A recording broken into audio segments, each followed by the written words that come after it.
મિત્રો આજે આવ્યા છીએ આપણે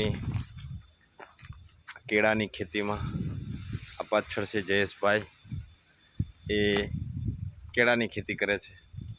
આવી રીતે જો આ પાકેલા કેળા છે આ નીચે રાખેલા છે, અને આ જયેશભાઈ આ કેળાની ખેતી સાચવે છે. આપણે કેળા જોવા હોય તો ચાલો જાય, કેળાની કેવડી કેવડી લીંબુ હોય જોઈએ. આ છે કેળાની લીંબુ, વિશાળ હોય છે, આપ જોઈ શકો છો. અદ્ભુત અને અવિશ્વસનીય હોય છે. અને આજે કેળા થાય છે તો આ કેળા બહુ વિશાળ અને મોટા પણ હોય છે. આ ઉપરથી જે લૂમ છે એ આવી રીતે લૂમ નીચે સુધી હોય છે. બહુ વિશાળ વિશાળ કેળા છે અને વિશાળ બાગ છે. અને બાંધવું પડે છે આવી રીતે, એકબીજાના ટેકે બાંધે તો એકબીજાના સહારે આવી રીતે એ રહે છે. જેવી રીતે રાવણો આપણે બાંધીએ અને રાવણાની અંદર જે રાવણા આવે છે ને રાવણા પાકે છે, એવી રીતે આને બાંધવો પડે છે. જો આપ જોઈ શકો છો, આ રસ્સી છે, આ રસ્સીથી આ બાંધવું પડ્યું, સમજી ગયા? કેમ કે આમાં મોટી વિશાળ એક લૂમ છે, આપ જોઈ શકો છો. આ લૂમ, આ કેળા ખાવાથી આપણી અંદર પોટેશિયમ વધે. આપણું જે આંતરની ગરમી હોય એ આંતરની ગરમી શાંત થઈ જાય. અને કેળા છે એ અત્યારે જે શ્રાદ્ધના દિવસો હોય, જોઉં તો ભગવાને જે જે સમયે જે જે વ્યક્તિઓને અને જે સમયે જેને ઉપયોગ આવે ને એવી વસ્તુ ભગવાને બનાવેલી છે. એ સમયે એવું ફળ આપે છે. તો આ અત્યારે કેળા એટલા માટે આવે છે કે અત્યારના સમયે જે ગરમી પડે છે, શ્રાદ્ધના દિવસો હોય, ગરમી ખૂબ પડતી હોય, અને ખૂબ ગરમી પડતી હોય ભાદરવાના દિવસોમાં, ત્યારે ક્ષુધા શાંત કરવા માટે, આંતરડું શાંત કરવા માટે, જેને આંતરની ગરમી હોય એને તો ખાસ કેળા ખાવા જ જોઈએ.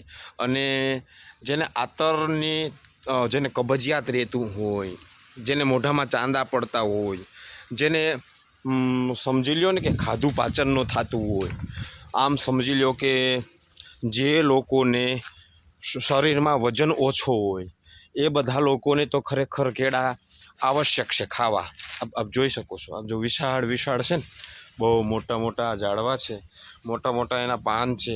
આ પાન આપણે એવું લાગે છે કે આ પાન કેમ ભગવાન ગણપતિના કાન ન હોય એવા લાગે ને ખરેખર. અને આની એક વિશેષતા છે.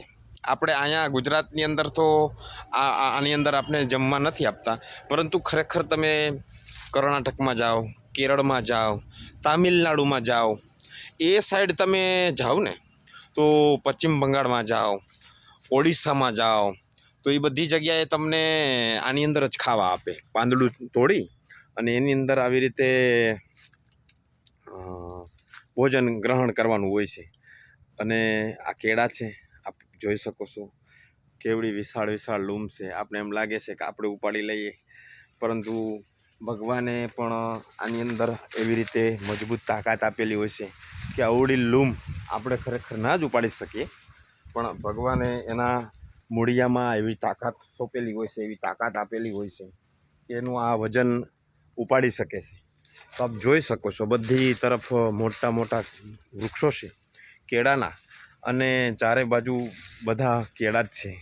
વિશાળ વિશાળ કેળાની લૂંબુ છે, અને લૂંબુમાં મોટા મોટા વિશાળ વિશાળ કેળા છે. કેવડા કેવડા કેળા છે આપણે જોઈએ, આપણે એમ લાગે કે શું ભગવાને કેવી કેવી વસ્તુ આપેલી છે. તો આ ખાવાથી આપણે પોટેશિયમ વધે. આપણા શરીરમાં જે વજન ઓછો થતો હોય તો વજન વધી જાય. પછી આપણા શરીરમાં નબળાઈ હોય તો નબળાઈ દૂર થઈ જાય. તો આ ઓર્ગેનિક કેળા છે.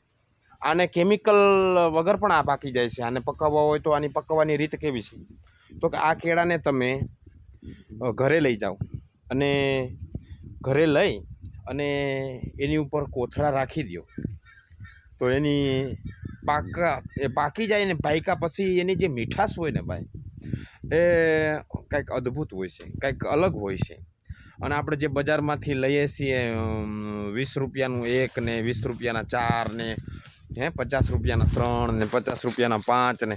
તો આ આવી રીતે ખરેખર જ્યારે આનું કટિંગ થતું હોય ને, એકાદ બાગ હોય, એકાદ મિત્ર હોય ને ત્યાં આપણે ગયા હોય તો એ આપણને 100 રૂપિયાના આપી શકે, 50 રૂપિયાના. 100 રૂપિયાને તો ભારી આવે, અને ભારી આપણે લઈ જઈએ તો એ પાકે આડો પાડોની અંદર બબે 4 કેળા દીધા હોય તો એ લોકો પણ એની પણ ક્ષુબ્ધા શાંત થાય, અને એ લોકો પણ આશીર્વાદ આપે કે ના ના બરાબર છે, કેળા છે, અદ્ભુત છે, અને ખાવા જોઈએ. શું કામ ખાવા જોઈએ?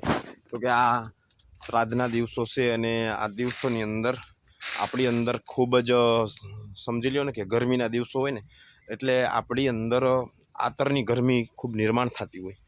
તો અત્યારે પોટેશિયમની ખૂબ આવશ્યકતા હોય. તો આ પોટેશિયમ પૂરું પાડવા માટે ભગવાને આપણને કેળા સ્વરૂપે આવી રીતે વૃક્ષો આપ્યા છે. તો આપણે આ દિવસોમાં કેળા ખાઈએ, કે કેળા ગ્રહણ કરીએ, જેથી કરીને આપણી ક્ષુધા શાંત થાય, આપણી આતરની ગરમી દૂર થઈ જાય. આતરની ગરમી દૂર થઈ ગયા પછી તમારે સમજી લ્યો ને કે એસિડિટી દૂર થઈ જાય. બીજું કે એસિડિટી દૂર થઈ જાય ને એટલે આપણા શરીરના ઘણા દુઃખો દૂર થઈ જાય. એટલે એસિડિટીને દૂર કરવા માટે આપણે ઘણી વખત દૂધનો અને સોડાનો ઉપયોગ કરતા હોઈએ છીએ, પરંતુ આ કેળા છે એ ઉત્તમ અને શ્રેષ્ઠ આ સમયે ભગવાને આ ફળ આપ્યું છે. તો આ ફળ આપણે ગ્રહણ કરીએ અને હેલ્ધી રહીએ, પૌષ્ટિક આહાર લઈએ અને આનંદ કરીએ, કિલોલ કરીએ. જય શ્રી કૃષ્ણ, રાધે રાધે. મિત્રો, આવતા વિડીયોમાં મળશું. ચાલો.